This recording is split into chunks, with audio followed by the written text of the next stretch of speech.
Blake is at his best when he's under siege and his back is up against the wall. He's a politician. He's got a lot of enemies in the game, but he also has a lot of friends as well.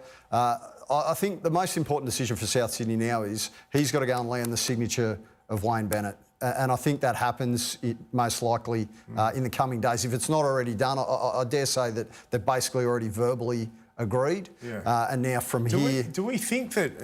I tossed this up last night at the end of the show.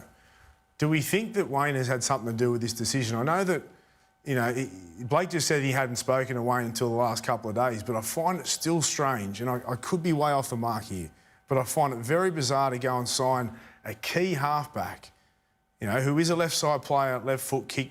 Cody's a left-side player, left-foot kick, but to make a big call like that without actually having a coach signed. Well, every team, Braith, has a retention and recruitment committee.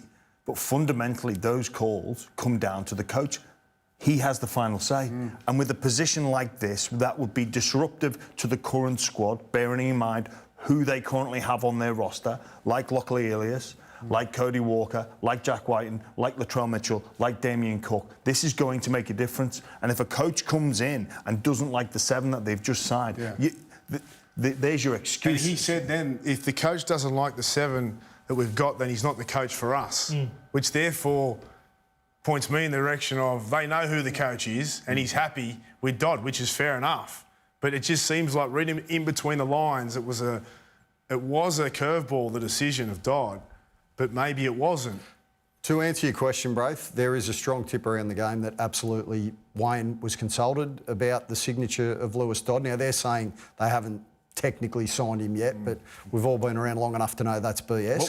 Clearly, I've spoken to the St Helens CEO, who's basically said he's gone. He's gone. He's going there. He's 100% going to South Sydney next season. And the tip is, Mick, you would have heard the same thing. The tip is that absolutely Wayne was consulted and that he gave it the green light. I just think it'd be remarkable to spend all that money on a halfback. We're not talking about number 26, 27, 28 on your roster.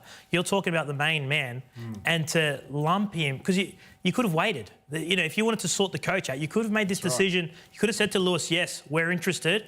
Wait 2 weeks and we can see where the coach is and just make sure the coach signs off on it. I think it's remarkable. Also, if I'm Lewis Dodd, I'm 22, I'm playing in the Super League for St Helens, South Sydney come over. Hey, we want to sign you. First question I'm asking, who's my coach? Yeah.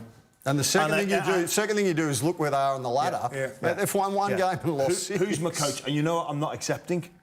It's just, we don't know. That's very true, I'm not accepting it. And his player manager wouldn't accept that answer either. Pieces of the puzzle are coming together here. He would not even enter negotiations. He would say, tell me who your coach is going to be. I want certainty on who that's going to be. I disagree with you too on making preference that you would have went for forwards rather than a half. He disagreed with you on that. A lot of people in the game... Well, they're in for a long year if they don't improve their this is the thing. Poor pack. Dodd's going to come over here, and if they play the way that they have been with the pack that they've got at the moment, Dodd will be in some trouble. Well, who are his middle forwards? Like Tom Burgess is leaving. He's gone. Who's going to be the middle forwards? Fatola's injured at the moment. Injured at the moment. But where's the next... Davey Miley's the next generation, but then where? No, it drops off significantly. They obviously signed Sean Kepi from Manly last season. He's been dropped. Well, he's been dropped, but... it'd be interesting to see if Ben Hornby does make any changes once he's in charge with that roster. But he has been dropped after being signed by Jason Demetriou over the last couple of weeks. I just find it fascinating. There was no emphasis or accountability on the recruitment there, from Blake. But of course he's going to deflect. Right, like where the baseball bat's out, where the blowtorch on, we're asking him very pointed and difficult questions. Of course he's going to deflect, but the reality is it's Blake, it's Mark Ellison. Brock Schaefer's left today because he was a JD man, so he's walked out the door. And it was Demetriou. That is the 4 people who are responsible for the recruitment and retention mess that is Souths at the moment. In Blake's defence, though, did everyone have them in their top 8 to start this year? Yeah, I would have, absolutely. Yeah. So it's are you serious, Mick? What? Well, it's not the world's worst roster, so we're sitting here being critical of the recruitment. They shouldn't be last with that roster. So they haven't got it all wrong, is what I'm saying. And from a recruitment point of view, there are holes in that roster, no doubt. That's why I mentioned development. So with Wayne Bennett, is the deal done? It seems to be. Is the deal done? Russell Crowe's been speaking to Wayne Bennett for the past couple of weeks. They've got a unique relationship, long-standing from when Wayne was previously at Souths, took them to a grand final. Wayne would go up to his farm. My view the deal is done. They won't announce anything officially. Wayne might not actually have his signature on a piece of paper at the moment. But I know Blake Solly hadn't spoken to Wayne for a long time until today. So I find the fact that all of a sudden the wheels are in motion, crack bang, we've nearly got a deal done. The other thing is that they need to be wary as well, Mick. I don't think you've been across this, is we're not entirely certain what's happening at Parramatta. No, if Parramatta's the X factor in all this, the wild card for Wayne Bennett, because at the moment Wayne wants to coach next year. He's made that pretty clear. Well, there's one job. As it stands right now, there's one job. If he's willing to wait and be patient, the only other job that could come available is Parramatta. Is Parramatta quick enough to move on Brad Arthur in the next couple of weeks? I don't think they are. The question for Wayne is, where would he rather go? Well, Where is he more likely to be successful? Obviously, he's got the history there at South Sydney, but if you're looking at that roster for roster... I think Parramatta is the perfect landing spot for Wayne Bennett.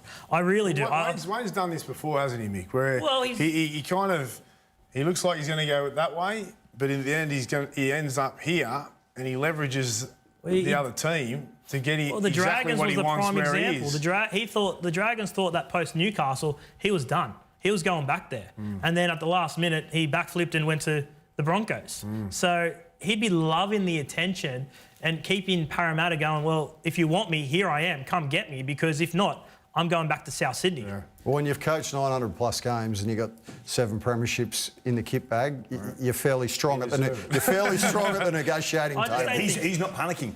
Nah, he can be relaxed and take as much time as he wants, because he knows if Souths decide to go in a different direction, he just... South won't go in a different direction. Yeah. Wayne might go in a different direction. Yeah. South won't. Wayne loves Souths. From his previous time there, the history of the club, he's got great existing relationships with some of the power brokers. I know how much that club means to him. But can it be done? So Souths have got a number of players on big dollars. They don't have much of a war chest there at all, to be honest. I think they would have spent the majority of their cap where they sit right now when you're talking about Dodd, Walker, Cook, Latrell, Murray. These guys are all on big money. So Wayne comes in, arguably got his number 7. We're not sure about that. But who else does he bring, and can he get it done with the team that he's got? Because he's not going to have many options. You throw in Keon and Campbell Graham and Tavita Totola. That's a decent side. It is. I don't think there's 7 Origin players. It doesn't need to be blown up. It just needs middles added to get the side fully fit, because they haven't been fully fit for a while, and you speak to people in and around the game and opposition teams, and they're even questioning their fitness. I'm not talking about through injuries, I'm talking about on the field and making sure that they can play at 80 minutes at a high intensity, because these are all the things that are wrong with South Sydney at the moment. I do think, personally, they're a little bit light in the middle. That was my question mark over them coming into this season anyway. Obviously, injuries and suspensions haven't helped them. I think what Wayne Bennett can do, he can ignite a squad. And he's got that seniority. When we talk of big personalities, they listen to him. He's got that power in his voice. He's got the history with many a player that he, and not just the top level players, some of those players that, an average player, with all due respect, I don't like to use that phrase when I consider NRL players, but some players that will play way above their market value. And he also will draw players to the club, but also he has a really good habit of sorting things out at top office. When we speak of him going to the Dragons, the conversation with Peter Doust, I'll call you. Don't you call, I'll call you. He's the right man. You stay in Cogger, I'll be in Wollongong. He's the right man. He lets the board do their work. He brings an aura that is irreplaceable, that no other coach can bring, and he gets the best players, like you said, out of those, seasoned first graders, those average players, that he gets the best out of them, the absolute best. So in terms of the right man for the job for South, he is it. And if they can land him, then it's a big coup.